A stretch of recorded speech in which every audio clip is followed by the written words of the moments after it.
ఈ కాలంలో కూడా చిన్న వయసులో 16-17 ఇయర్స్ ఏజ్ అమ్మాయిలకి పెళ్ళిళ్ళు చేసేయడము, పెళ్ళైన తర్వాత పొరపాటున వాళ్ళకి ప్రెగ్నెన్సీ రావడం లేట్ అయితే వాళ్ళని సతాయించి ప్రెగ్నెన్సీ కోసం మందులు వాడించడానికి మా దగ్గరికి తీసుకొస్తూ ఉంటారు.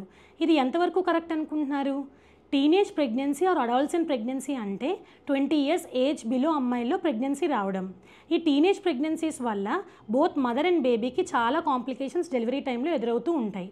మదర్లో ఎనీమియా, రక్తహీనత, న్యూట్రిషనల్ డెఫిషియన్సీస్, బీపీ ఎక్కువ అయ్యి డెలివరీ టైంలో ఫిట్స్ రావడం, ఎక్లాంప్షియా, ఇంకా బోనీ డెవలప్మెంట్ కంప్లీట్గా అవ్వదు కాబట్టి పెల్విస్ చిన్నగా ఉండి డెలివరీ కాన్పు కష్టం అవడము, ఆపరేషన్స్ పడ్డము, ఇన్ఫెక్షన్స్ ఎక్కువ రావడం, నెక్స్ట్ వాళ్ళలో సైకలాజికల్ ప్రాబ్లమ్స్, డెలివరీ అయిన తర్వాత పోస్ట్మార్టం డిప్రెషన్లో ల్యాండ్ అవ్వడం చూస్తూ ఉంటాం.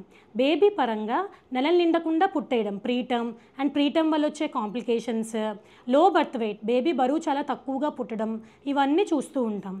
సో దయచేసి మీ పిల్లల్ని చదువుకోనివ్వండి, వాళ్ళకి చిన్న ఏజ్లో పెళ్ళిళ్ళు చేయకండి అండ్ వాళ్ళని చిన్నారి పెళ్లి కూతుర్ని చేయకండి.